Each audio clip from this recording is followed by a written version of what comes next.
जय श्री कृष्ण।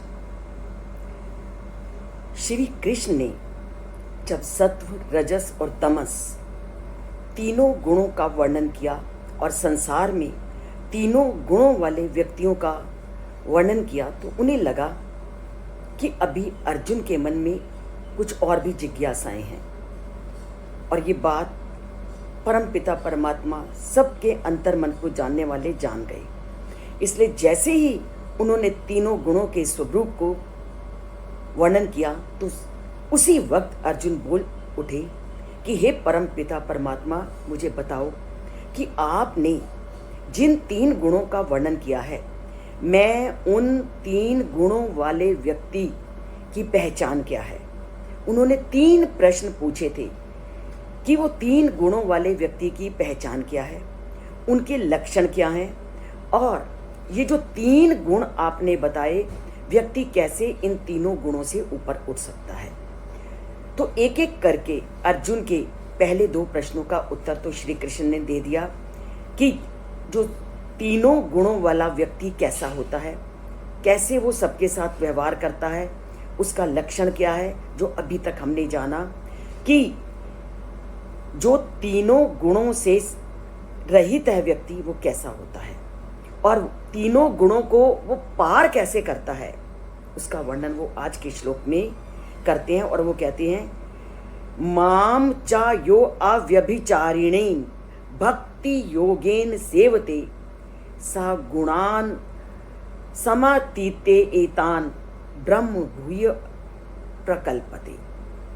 वो कहते हैं कि जो लोग विशुद्ध भक्ति से मेरी सेवा करते हैं, वे प्रकृति के तीनों गुणों को आसानी से लांघ जाते हैं। और जब हमने उस परम पिता परमात्मा की भक्ति की, तो वो ब्रह्म पद को भी प्राप्त कर जाते हैं। तो अर्जुन के मन में जो ये तीसरा प्रश्न था कि व्यक्ति इन तीनों गुणों से ऊपर कैसे उठता है, उसका उत्तर श्री कृष्ण ने दिया कि तीनों गुणों से वही व्यक्ति ऊपर उठ सकता है जो मेरे में अपने मन को पूरी तरह से लगा देता है। उन्होंने बोला, यो माम चा यो अव्यभिचारेण। व्यभिचार का हम सब लोग जानते हैं कि जब छल कपट या कोई भी बुराई हमारे अंदर होती है, वो व्यभिचार होती है। और अव्यभिचार जब हमारे मन में किसी प्रकार की कोई बुराई नहीं रहती और पूरी तरह से जो हमारा जो मन है उस परम पिता परमात्मा में लग जाता है, तो हम अपने आप तीनों गुणों से ऊपर उठ जाते हैं। तभी वो कहते हैं कि माम यो अव्यभिचारेण, जो पूरे निष्कपट भाव से पूरी भक्ति से मेरे में मन को लगा देता है, सा गुणान समातीते, वो तीनों गुणों से ऊपर उठ जाता है। अर्थात सत्व, रजस और तमस तीनों गुण उसको प्रभावित नहीं करते। और जब व्यक्ति तीनों गुणों से ऊपर उठ जाता है, तो वो ईश्वर जैसे स्वरूप को प्राप्त कर लेता है। अब श्री कृष्ण इस श्लोक के माध्यम से इस तथ्य का भी खंडन करते हैं जो संसार में निर्गुणवादी आस्था के लोग हैं, जो ये मानते हैं कि ईश्वर का कोई साकार रूप नहीं है, ईश्वर केवल निर्गुण है। तो श्री कृष्ण इस बात का भी उन लोगों का खंडन करते हैं कि ईश्वर सगुण और निर्गुण दोनों हैं। केवल निर्गुण के द्वारा ही हम उस परम पिता परमात्मा को प्राप्त नहीं करते, सगुण भक्ति के द्वारा भी हम उस परम पिता परमात्मा को प्राप्त करते हैं। सगुण में भी वो इस बात को बल देते हैं कि ईश्वर तीनों गुणों से यद्यपि रहित है, परंतु वह अनेक दिव्य गुणों से युक्त है। और ईश्वर के जो वो दिव्य गुण हैं, वो आसानी से प्राप्त होने योग्य नहीं है।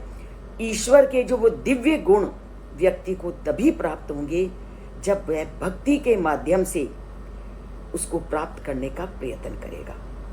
हमने ज्ञान के माध्यम से आत्मा का भी ज्ञान प्राप्त कर लिया, शरीर के साथ उसकी भिन्नता को भी जान लिया, परंतु जब तक भक्ति को उनके साथ नहीं जोड़ा तो वो ईश्वर को प्राप्त नहीं कर सकता।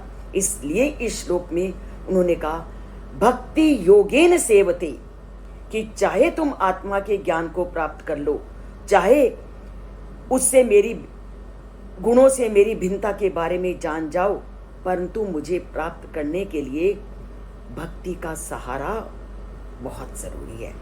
बिना भक्ति से मेरी प्राप्ति संभव नहीं।